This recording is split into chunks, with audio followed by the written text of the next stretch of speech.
மருத்துவராவது உங்கள் லட்சியமா? தமிழகம் மற்றும் புதுச்சேரியில் கடந்த 8 வருடங்களாக தலைசிறந்த நிறுவனமாக திகழ்ந்து வரும் ஸ்பெக்ட்ரா அகாடமியில் நீட் ரிப்பீட்டர் பேட்ச் 2025-26 ஆண்டிற்கான அட்மிஷன் நடைபெறுகிறது. கடந்த 2 வாரங்களாக சர்வதேச விண்வெளி நிலையத்திலிருந்து ஆய்வு மேற்கொண்ட குழு இன்னும் சற்று நேரத்தில் டிராகன் விண்கலம் மூலமாக பூமிக்கு திரும்ப இருக்கிறார்கள். நாளை கலிபோர்னியாவில் அவர்கள் தரையிறங்குவார்கள் என்று எதிர்பார்க்கப்படுகிறது. குறிப்பாக இந்தியாவிற்கு பெருமை சேர்க்கும் விதமாக இந்திய விண்வெளி வீரர் சுபான்ஷு சுக்லாவும் நாளை திரும்ப இருக்கிறார். கூடுதல் தகவல்களை வழங்குவதற்காக செய்தியாளர் பாலவெற்றிவேல் இணைந்திருக்கிறார். அவரிடம் கேட்கலாம். பாலவெற்றிவேல், தற்போதைய நிலையில் டிராகன் விண்கலம் புறப்பட்டு விட்டதா? என்ன சூழல் அங்கே? வேதவள்ளி, இன்னும் சரியாக 5 முதல் 3 நிமிடங்களுக்குள்ளாக சர்வதேச ஆய்வு மையத்தில் இருந்து டிராகன் விண்கலம் பிரியும். அதற்கான ஏற்பாடுகள் பூமியில் உள்ள கட்டளை மையத்தில் இருந்தும் சர்வதேச விண்வெளி ஆய்வு மையத்தில் இருந்தும் மேற்கொள்ளப்பட்டு வருகிறது. வீரர்கள் அனைவரும் பத்திரமாக அமர்ந்து விட்டதாக தற்போது நாசா தெரிவிச்சிருக்கிறாங்க. அந்த ஹேட்ச் க்ளோஸ் என்பது மிகவும் துல்லியமாக நடைபெற்றிருப்பதாக தெரிவிக்கப்பட்டிருக்கிறது.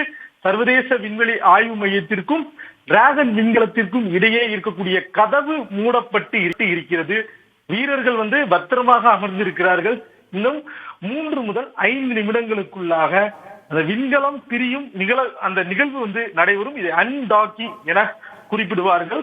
இதை பாத்தீங்கன்னா ஒட்டுமொத்த மிஷனினுடைய கண்ட்ரோலும் தற்போது சுபான்ஷு சுக்லா கிட்ட இருக்குது. அதாவது இந்த டிராகன் விண்கலத்தை இயக்கக்கூடிய ஒரு மிஷன் கேப்டனாக அவர் தான் இருக்கிறார். அந்த க்ரூ கேப்டனாக அவர் இருப்பதன் காரணமாக தற்போது அவருடைய கட்டுப்பாட்டுல தான் இப்போ இந்த விண்கலம் இருக்கு என்றே சொல்ல வேண்டும். மேலும் நாசா விஞ்ஞானிகள் கட்டளை மையத்திலிருந்து அதை ஆட்டோமேட்டிக்காக செயல்பட வைப்பதற்கான முயற்சிகளிலையும் ஈடுபட்டு வருகிறார்கள்.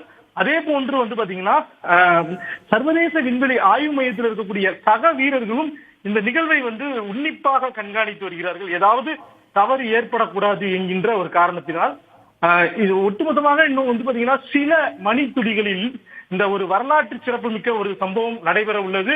41 வருடங்களுக்கு பிறகு இந்திய விண்வெளி வீரர் ஒருவர் விண்வெளியில் இருந்து மீண்டும் பூமிக்கு திரும்ப உள்ளார், பத்திரமாக திரும்ப உள்ளார். சர்வதேச விண்வெளி ஆய்வு மையத்திற்கு சென்ற முதல் இந்திய வீரர் என்கின்ற பெருமையை சுபான்ஷு சுக்லா பெற்றிருக்கிறார். 7 விதமான அறிவியல் ஆய்வுகளை முடித்துவிட்டு வெற்றி களிப்போடு பூமியை நோக்கி நாளை தரையிறங்குவார் என எதிர்பார்க்கப்படுகிறது. அதற்கு ஒரு முக்கிய கட்டமாக தற்போது இந்த நிகழ்வை ஒட்டுமொத்த அறிவியல் உலகமும் இந்தியர்களும் எதிர்நோக்கி காத்துக் கொண்டிருக்கிறார்கள். வேதவள்ளி, சுபான்ஷு சுக்லா உள்ளிட்ட வீரர்கள் இன்னும் சில மணித்துளிகளில் திரும்ப இருக்கிறார்கள் பூமிக்கு. அது குறித்து பேசிக் கொண்டிருக்கிறோம். அது குறித்து பாலவெற்றிவேல், கிட்டத்தட்ட 60க்கும் மேற்பட்ட ஆய்வுகளை இங்கிருந்து சென்றவர்கள் மேற்கொண்டிருக்கிறார்கள். குறிப்பாக இந்திய வீரர் சுபான்ஷு சுக்லாவும் சில ஆய்வுகளை அங்கே செய்திருந்தார். அதையும் நாம் செய்தியாக முன்னதாக பார்த்திருந்தோம். தொடர்ந்து அது குறித்து நம்ம பேசலாம். நம்மோடு திரு பன்னீர்செல்வம் இணைந்திருக்கிறார், முன்னாள் இஸ்ரோ விஞ்ஞானி.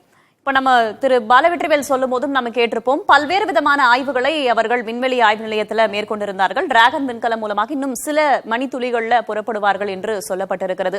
அவர்கள் மேற்கொண்ட ஆய்வு, குறிப்பாக இந்தியாவிற்கு பெருமை தரும் விதமாக இந்திய விண்வெளி வீரர் சுபான்ஷு சுக்லா மேற்கொண்ட ஆய்வு, அதோடைய முக்கியத்துவம் குறித்து சொல்ல முடியுமா? அது எந்த அளவுக்கு இந்தியாவிற்கு பயனுள்ளதாக இருக்கும் வரும் காலங்கள்ல?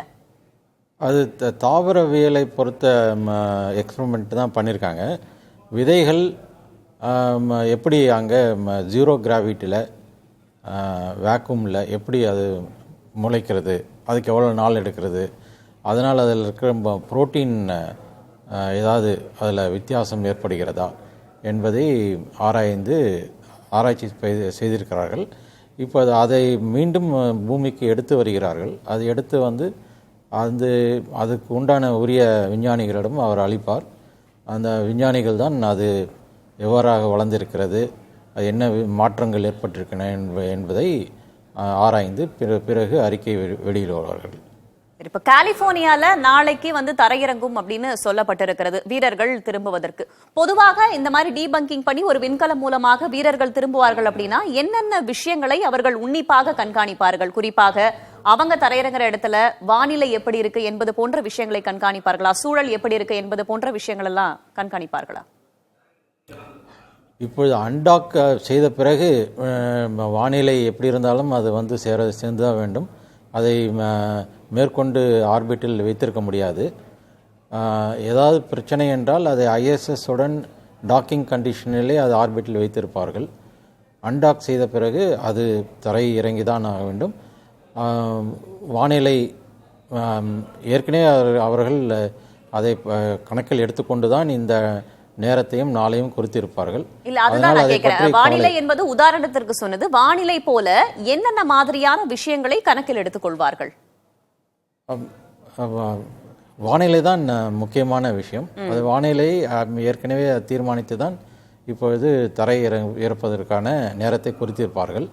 இப்பொழுது தரை இறங்கியவுடன் அவர்களால் பூமியில் நடக்க முடியாது. பூமியின் புவியீர்ப்பு விசையால் அவர்களால் அட்ஜஸ்ட் செய்து கொள்ள முடியாது.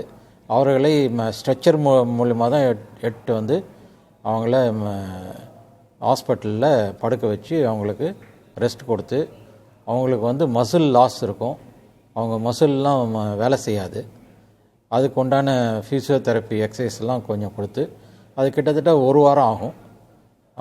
இது எவ்வளோ நாட்கள் நம்ம விண்வெளியில் இருக்கோன்ற பொறுத்து, இதே 6 மாதம் இருந்தால் இன்னும் 1 மாதம் வரைக்கும் இந்த பயிற்சிகளை கொடுக்க வேண்டியிருக்கும். இவர் இப்பொழுது 18 நாட்கள் இருந்ததனால் ஒரு 7 நாட்கள் இவருக்கு பயிற்சி அளித்து மீண்டும் தரையில் நடப்பதற்கு ஏற்பாடு செய்வார்கள். விண்வெளி மையத்திலிருந்து விண்கலம் பிரிவதில் சிறிய தாமதம் அப்படின்றதான ஒரு செய்தியும் நம்ம பார்த்துட்டு இருக்கோம் சார். ரொம்ப சுவாரஸ்யமான தகவலை சொன்னீங்க.